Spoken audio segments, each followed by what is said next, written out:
മുത്തുനബിക്കല്ലാഹു കൊടുത്ത മക്കളെ പേരുകൾ അറിയില്ലേ? കാസിം, സൈനബ്, റുഖിയ, ഫാത്തിമ, ഉമ്മുൽ കുൽസൂം, അബ്ദുള്ള. മുത്തുനബി വഫാത്താകുമ്പോൾ 9 ഭാര്യമാരില്ലേ? ആയിഷ, ഹഫ്സ, സൗദ, സഫിയ, മൈമൂന, റംലയുമല്ലേ? ഹിന്ദ്, സൈനബ്, ബീവി, ജുവൈരിയ ഇവരാണ് 9 കേട്ടിടണേ. നബിയുടെ ഭാര്യമാരവർ മുഅ്മിനത്തുകൾക്കുമ്മമാരല്ലേ?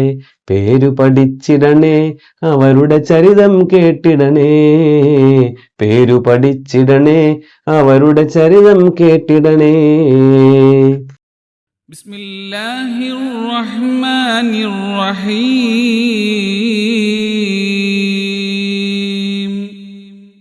പ്രിയമുള്ള സഹോദരങ്ങളെ, സഹോദരിമാരെ, ഇന്ന് പരിശുദ്ധമായ റമദാൻ 3 അള്ളാഹുവിന്റെ ഹബീബിന്റെ പൊന്നു മക്കൾ 7 മക്കളുണ്ട് അള്ളാഹുവിന്റെ റസൂലിന്.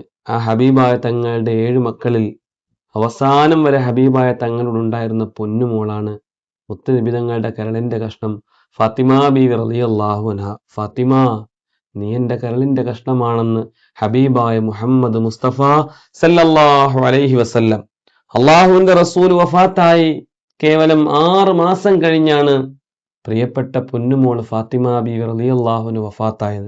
സഹോദരങ്ങളെ, വിശിഷ്യ എന്റെ ശബ്ദം ശ്രവിക്കുന്ന സഹോദരിമാരെ, ഫാത്തിമ ഈ അണ്ടകടാഹം മുഴുവനും പടച്ച അള്ളാഹുവിന്റെ പ്രവാചകൻ, സൃഷ്ടിക്കാൻ കാരണക്കാരായ അള്ളാഹുവിന്റെ പ്രവാചകൻ സല്ലല്ലാഹു അലൈഹി വസല്ലമ തങ്ങളുടെ പൊന്നുമോളെന്ന് മാത്രമല്ല, ലോകത്തുള്ള മുഴുവൻ പെണ്ണുങ്ങളുടെയും സ്വർഗീയ നേതാവാണ്. മോളെ, നീ നാളെ സ്വർഗീയ സ്ത്രീകളുടെ നേതാവാണെന്ന് പരിശുദ്ധ മുഹമ്മദ് മുസ്തഫ. ആരായിരുന്നു ഈ ഫാത്തിമ ബീവി എന്ന് നിങ്ങൾക്കറിയോ? ആരാണ് ഈ ഫാത്തിമ ബീവി റളിയല്ലാഹു അൻഹ? റസൂലുള്ളാഹി സ്വല്ലല്ലാഹു അലൈഹി വസല്ലമ തങ്ങളുടെ മുഖം എങ്ങനെയാണോ, ഹബീബായ തങ്ങളുടെ നടത്ത എങ്ങനെയാണോ, റസൂലുള്ളാഹി സ്വല്ലല്ലാഹു അലൈഹി വസല്ലമ തങ്ങളുടെ ചിരി എങ്ങനെയാണോ, അതാണ് ഫാത്തിമ. റസൂലുള്ളാഹി തങ്ങൾ എങ്ങനെയാണോ സംസാരിക്കുന്നത്, അതേ മോഡലാണ് ഫാത്തിമ. അള്ളാഹു അത്രമേൽ അനുഗ്രഹിച്ച മഹദിയാണ് ഫാത്തിമ. എന്നാൽ അലി റളിയല്ലാഹു അൻഹു വിവാഹം ചെയ്തു കൊടുത്തതിന് ശേഷമുള്ള ജീവിതം കേട്ടാൽ നമ്മുടെ കണ്ണ് നിറയും.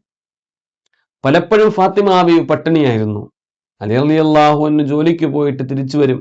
ഫാത്തിമ ബീവി പറഞ്ഞു വിടും, തങ്ങളെ പോയിട്ട് വരുമ്പോൾ മക്കള് പട്ടിണിയാണ്, എന്തെങ്കിലും കൊണ്ടുവരണം. അലിയാര് തങ്ങള് ജോലിയെല്ലാം കഴിഞ്ഞ് കിട്ടുന്ന പൈസയുമായി ഭക്ഷണ സാധനങ്ങൾ മേടിച്ച് തിരികെ വരുമ്പോൾ വഴിയോരങ്ങളിൽ ഏതെങ്കിലും പാവങ്ങളുണ്ടാവും. വിളിക്കും, അലിയേ എന്തെങ്കിലും ഉണ്ടോ കയ്യില്? ഉണ്ടെന്ന് പറയും, അത് കൊടുക്കും. തിരിച്ചു വരുമ്പോൾ ഒന്നും ഉണ്ടാവില്ല കയ്യിൽ. ഭൂരിഭാഗം ദിവസങ്ങളിലും അങ്ങനെയാണ്. പട്ടിണി കിടന്ന് അവസാനം ഒട്ടിയ ഫാത്തിമ റളിയല്ലാഹു അൻഹ. ഫാത്തിമ ബീവി റളിയല്ലാഹു അൻഹ ഒരു കൈ കൊണ്ട് എന്തെങ്കിലും ഭക്ഷണ സാധനം കിട്ടിക്കൊണ്ടുവന്നാൽ ഉരലിങ്ങനെ ഇട്ട് കൈകൊണ്ട് ആട്ടും ഫാത്തിമ ബീവി.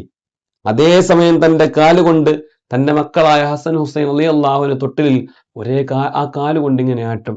അങ്ങനെ കൈയും കാലും നിർത്താതെ പ്രവർത്തിച്ച് അവസാനം കൈ ഒരു ദിവസം അലിയാർ തങ്ങളെ കാണിച്ചു കൊടുക്കുന്നുണ്ട്. അലിയെ, എന്റെ കൈ കണ്ടോ, പൊട്ടിയിട്ടുണ്ട് അലിയൻ. എന്റെ പ്രിയപ്പെട്ട സഹോദരിമാരെ, ആ കഷ്ടപ്പാടിന്റെ 100-1 ഞാൻ നിങ്ങളും അനുഭവിച്ചിട്ടുണ്ടോ? ആ വേദനയുടെ, ആ സങ്കടത്തിന്റെ, ആ നൊമ്പരത്തിന്റെ. ഒരു ദിവസം അലി റളിയല്ലാഹു അൻഹു അല്പം മാവുമായിട്ട് വരുന്നുണ്ട് വീട്ടിൽ. ഫാത്തിമ, റൊട്ടി ഉണ്ടാക്ക് ഫാത്തിമ, ഞാൻ മാവ് കൊണ്ടുവന്നിട്ടുണ്ട്. സന്തോഷത്തോടെ മാവ് മേടിച്ച് ഫാത്തിമ ബീവി റളിയല്ലാഹു അൻഹ റൊട്ടി ഉണ്ടാക്കിയപ്പോൾ 4 റൊട്ടിയാണ് കിട്ടിയത്. ഒരു റൊട്ടി എടുത്ത് അലിയാർ തങ്ങളുടെ കയ്യിൽ കൊടുത്തു. ഒരു റൊട്ടി എടുത്ത് ഹസൻ റളിയല്ലാഹു അൻഹുവിന്റെ കയ്യിൽ കൊടുത്തു. ഒരു റൊട്ടി എടുത്ത് ഹുസൈൻ റളിയല്ലാഹു അൻഹുവിന്റെ കയ്യിൽ കൊടുത്തു. 3 റൊട്ടി കഴിഞ്ഞു. ബാക്കി ഒരു റൊട്ടി ബാക്കിയുണ്ട്. അത് കയ്യിലെടുത്തുകൊണ്ട് കഴിക്കാൻ വേണ്ടി ഒരുങ്ങിയപ്പോൾ ഓർത്തു, എൻ്റെ വാപ്പാടെ അവസ്ഥ എന്തായിരിക്കും? എൻ്റെ ഹബീബ് വല്ലതും കഴിച്ചിട്ടുണ്ടാവോ? നേരെ അലിയാർ തങ്ങളോട് ചോദിച്ചു, അലി, ഞാൻ എൻ്റെ ഉപ്പാടത്തൊന്ന് പോയിക്കൊള്ളട്ടെയോ? ചോദിച്ചിട്ട് നേരെ പോയി വാപ്പാന്റെ അടുത്ത്. അള്ളാഹിന്റെ ഹബീബ് മദീനയിൽ ഇങ്ങനെ ഇരിക്കുകയായിരുന്നു. മുത്ത് റസൂലുള്ളാഹി സ്വല്ലല്ലാഹു അലൈഹി വസല്ലം. ദൂരെ നിന്ന് ഫാത്തിമാനെ കണ്ടപാടെ അള്ളാഹിന്റെ ഹബീബ് എഴുന്നേറ്റ് നിന്നു. ഫാത്തിമ ബീവിയെ അടുത്ത് വന്ന ഫാത്തിമ ബീവിയെ ചേർത്തണച്ചു, മോളെ ഫാത്തിമ, എന്നിട്ട് അടുത്തിരുത്തി. അപ്പൊ കൈ ഇങ്ങനെ മുറുകെ പിടിച്ചിട്ടുണ്ട്. എന്താണ് ഫാത്തിമ കയ്യിൽ? റൊട്ടിയാണ് നബിയെ. അലിയാർ തങ്ങൾ അല്പം മാവ് കൊണ്ടുവന്നു. ആ മാവ് കൊണ്ടുവന്നപ്പോൾ 4 റൊട്ടി ഉണ്ടാക്കി. ഞാൻ കഴിക്കാൻ വേണ്ടി എടുത്തപ്പോ എൻ്റെ ഉപ്പാനെ ഞാൻ ഓർത്തു നബിയെ, അങ്ങനെ കൊണ്ടുവന്നതാണ്. അള്ളാഹിന്റെ റസൂൽ ആ റൊട്ടി മേടിച്ചിട്ട് അതിന്റെ പകുതി എടുത്ത് വായിലിങ്ങനെ വെച്ചിട്ട് അള്ളാഹിന്റെ റസൂലിന്റെ കണ്ണിൽ നിന്ന് കണ്ണുനീരിങ്ങനെ ധാരധാരയായി ഒഴുകുന്നുണ്ട്. മല്ലദി അബ്ഖാക യാ റസൂലല്ലാഹ്, എന്തിനാണ് നബിയെ നിങ്ങൾ ഇങ്ങനെ കരയുന്നെന്ന് ചോദിച്ചപ്പോൾ ഫാത്തിമ, 3 ദിവസത്തിന് ശേഷം നിന്റെ ഉപ്പാന്റെ വായിലൂടെ ഇറങ്ങുന്ന ആദ്യ ഭക്ഷണമാണ് ഈ ഭക്ഷണമെന്ന് ലോകത്തിന്റെ ഗുരു മുഹമ്മദ് മുസ്തഫ സല്ലല്ലാഹു അലൈഹി വസല്ലം. അത് കേട്ട് രണ്ടുപേരും കെട്ടിപ്പിടിച്ച് ഒരുപാട് കരഞ്ഞു പോയെങ്കിൽ ആ കണ്ണുനീരിന്റെ ഒരു കയ്പ് വറ്റി ഉണങ്ങാത്ത ഒരു ദിവസം പോലും അവരുടെ ജീവിതത്തിൽ ഉണ്ടായിട്ടില്ല. സഹോദരങ്ങളെ, അതാണ് ഫാത്തിമ. ലോകത്തിന്റെ നേതാവ് പരിശുദ്ധ റസൂൽ സല്ലല്ലാഹു അലൈഹി വസല്ലമ തങ്ങൾ വഫാത്താകുന്ന ഒരു നേരമുണ്ട്. അടുത്ത് ഫാത്തിമയുണ്ട്. അള്ളാഹുവിന്റെ റസൂലിന് വേദന സഹിക്കാൻ വയ്യാതിരുന്നപ്പോൾ മുത്തുനബി തങ്ങൾ ഫാത്തിമ ബീവിയോട് പറഞ്ഞു, ഫാത്തിമ, എല്ലാരെയും പുറത്തിറക്കിക്കോ ഫാത്തിമ, എനിക്ക് വല്ലാത്ത വേദനയുണ്ട്. ആ സമയത്ത് എല്ലാവരും മാറ്റി നിർത്തി. ഫാത്തിമ ബീവി റളിയല്ലാഹു അൻഹ വല്ലാതെ കരഞ്ഞപ്പോൾ അള്ളാഹുവിന്റെ റസൂൽ വിളിച്ചാദ്യം ഒരു രഹസ്യം പറഞ്ഞു. ആ രഹസ്യം കേട്ടപ്പോൾ ഫാത്തിമ ബീവി റളിയല്ലാഹു അൻഹ വല്ലാതെ കരഞ്ഞു. രണ്ടാമതൊരു രഹസ്യം പറഞ്ഞപ്പോൾ ഫാത്തിമ ബീവി റളിയല്ലാഹു അൻഹ ചിരിച്ചു. പിന്നീട് ആയിഷ ബീവി റളിയല്ലാഹു അൻഹ റസൂലുള്ളാഹി തങ്ങളുടെ വഫാത്തിനൊക്കെ ശേഷം ചോദിച്ചപ്പോൾ പറയുന്നുണ്ട്, ആദ്യത്തെ രഹസ്യം, മോളെ ഫാത്തിമ, നിന്റെ ഉപ്പ മരിക്കും കേട്ടോ എന്നാണ്. അത് കേട്ടപ്പോഴാണ് ഫാത്തിമ ബീവി കരഞ്ഞത്.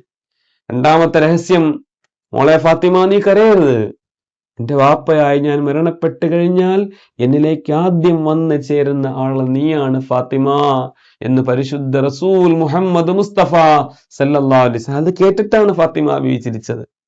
ഇസ്രായേൽ വന്ന് മുട്ടുമ്പോൾ ഫാത്തിമ ബീവി പറയുന്നുണ്ട്, എന്റെ ഉപ്പാക്ക് വേദനയാണ്, ആരും മുട്ടരുത്, കടന്നു പോയിക്കൊള്ളൂ, ആർക്കും ഇവിടെ പ്രവേശനമില്ലെന്ന് പറയുമ്പോൾ അള്ളാന്റെ റസൂൽ പറയുന്നുണ്ട്, ഫാത്തിമ, മുട്ടുന്ന ആൾക്ക് നീ വാതിൽ തുറന്നു കൊടുക്ക്.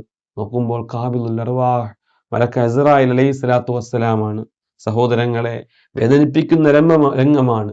വാ തറബ വാ കർബ, എന്റെ വാപ്പ, എന്റെ ഉപ്പാന്റെ വേദന, എന്റെ ഉപ്പാന്റെ നൊമ്പരം, എന്റെ ഉപ്പാന്റെ സങ്കടം, അത് പറഞ്ഞ് ഫാത്തിമ ബീവി വല്ലാതെ കരയുമായിരുന്നു.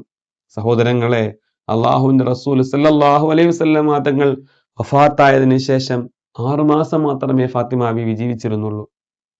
ഫാത്തിമ ബീവി വഫാത്താവിന്റെ സമയം ഹസൻ ഹുസൈൻ റളിയല്ലാഹു അൻഹുവിനെ നല്ലവണ്ണം കുളിപ്പിച്ചു, പെട്ടെന്ന് കുളിപ്പിച്ചു. അലിയാർ തങ്ങൾ ചോദിച്ചു, എന്തിനാ ഫാത്തിമ നീ ഇങ്ങനെ ധൃതിയിൽ മക്കളെ കുളിപ്പിച്ച് നീ വൃത്തിയാകുന്നത്? ഒരു യാത്ര പോവാനുണ്ടല്ലേ, എനിക്ക് ഒരു യാത്ര പോവാനുണ്ട്. അലി റളിയല്ലാഹു അൻഹുവിന്റെ അടുക്കൽ പറയാണ്, എന്റെ വഫാത്തിന്റെ സമയമാണെന്ന് പറയുമ്പോൾ ഉണ്ടാകുന്ന അവർ തമ്മിലുള്ള സംസാരം ഈറനണിയിപ്പിക്കുന്നതാണ്. അലി റളിയല്ലാഹു അൻഹ രോഗശൈലിയിൽ കിടക്കുന്ന ഫാത്തിമ ബീവിയുടെ തല പിടിച്ചുകൊണ്ട് പറയുന്നുണ്ട്, ഫാത്തിമ, നിന്റെ വില എനിക്ക് മനസ്സിലായിട്ടില്ലായിരുന്നു. നിന്റെ ഉപ്പ എനിക്ക് കല്യാണം കഴിച്ചതിന് ശേഷം നല്ലവണ്ണം എനിക്ക് നിന്നെ നോക്കാൻ പറ്റിയിട്ടില്ല ഫാത്തിമ. അതുകൊണ്ട് നാളെ നീ വഫാത്തായി നിന്റെ ഉപ്പാന്റെ അടുക്കൽ ചെല്ലുമ്പോ എന്നെ പറ്റി പരാതിയൊന്നും പറയരുത് ഫാത്തിമ എന്ന് കരഞ്ഞുകൊണ്ട് അലി റളിയല്ലാഹു അൻഹു പറഞ്ഞെങ്കിൽ, സഹോദരങ്ങളെ, സയ്യിദത്തുൻ നിസാഇ അഹ്ലിൽ ജന്ന, സ്വർഗീയ സ്ത്രീകളുടെ നേതാവായ ഫാത്തിമ ബീവി റളിയല്ലാഹു അൻഹയുടെ അവരുടെ ആ പരിശുദ്ധ റമളാൻ 3-ന്റെ അന്ന് ഈ ലോകത്തോട് വിട പറയുമ്പോൾ നാളെ സ്വർഗീയ സ്ത്രീകൾ അള്ളാഹുവിന്റെ പരിശുദ്ധമാക്കപ്പെട്ട സ്വർഗത്തിൽ കടന്നു വരുമ്പോൾ ഹൂർലിങ്ങൾ അവരുടെ ലംഘുന്ന നിറങ്ങളും ലംഘുന്ന എല്ലാവിധ ആവിഷ്കാരങ്ങളുമായിട്ട് കടന്നു വരുമ്പോൾ ആ ഹൂർലിങ്ങളോട് ഫാത്തിമ ബീവിയും പരിവാരങ്ങളും പറയുന്നുണ്ട്, മാറി നിൽക്കണം, ഞാനും എൻ്റെ പെണ്ണുങ്ങളും പോയിട്ട് മതി നിങ്ങൾ പോവാൻ. നാളെ ഖിയാമത്ത് നാളിൽ എല്ലാവരോടും ഒരു വെളിയാളമുണ്ട്, എല്ലാവരും തല താഴ്ത്തിപ്പിടിക്കുക. തല ഉയർത്തിപ്പിടിച്ച് നിൽക്കുന്ന ആളുകളോട് ഖിയാമത്ത് നാളിൽ അള്ളാഹുവിന്റെ കൽപ്പന വരുന്നുണ്ട്, എല്ലാവരും താഴ്ത്തി തല പിടിക്കുക. എന്തേ കാരണം? ഫാത്തിമ വരുന്നുണ്ട്, ഫാത്തിമയും പരിവാരങ്ങളും വരുന്നുണ്ട്. അങ്ങനെ ആനയിച്ച് ഫാത്തിമ ബീവിക്ക് അള്ളാഹു കൊടുത്ത ആദരവിന്റെ വളരെ പ്രധാനപ്പെട്ട കാരണം, ഒരു പെണ്ണെങ്ങനെയാണോ ജീവിക്കേണ്ടത് അങ്ങനെ ജീവിച്ച് കാണിച്ചെന്ന സയ്യിദത്ത് ഫാത്തിമ ബീവി റളിയല്ലാഹു അൻഹയെ എൻ്റെ സഹോദരങ്ങൾ ഈ റമളാനിൽ മറന്നു പോകരുത്. അള്ളാഹു സുബ്ഹാനഹു വ തആല ആ മഹദിയുടെ പൊരുത്തവും ഇഷ്ടവും പാവങ്ങളായ നമുക്ക് അള്ളാഹു നൽകുമാറാവട്ടെ. നാളെ സ്വർഗത്തിൽ വെച്ച് ആ പൊന്നുമോൾ ഫാത്തിമ ബീവി റളിയല്ലാഹു അൻഹ ഒന്ന് കാണാനും നമുക്കെല്ലാവർക്കും അള്ളാഹു തൗഫീഖ് തരട്ടെ. അള്ളാഹു അനുഗ്രഹിക്കട്ടെ. അള്ളാഹു അവരുടെ ബറക്കത്തും പൊരുത്തവും നമുക്ക് തരട്ടെ. ഇൻഷാ അല്ലാഹ് എല്ലാവരും പരിശുദ്ധമായ റമളാൻ 3-ന്റെ അന്ന് അവർക്ക് വേണ്ടി ഒരു ഫാത്തിഹ ഓതണം, ഒരു യാസീൻ ഓതണം, ദുആ ചെയ്യണം എന്ന് മാത്രം ഉറപ്പെടുത്തി ഫാത്തിമ ബീവിയെ പറ്റി ശരിക്ക് പഠിക്കണം. അള്ളാഹു നമുക്ക് തൗഫീഖ് തരട്ടെ. അസ്സലാമു അലൈക്കും വറഹ്മത്തുള്ളാഹി വബറകാതുഹു.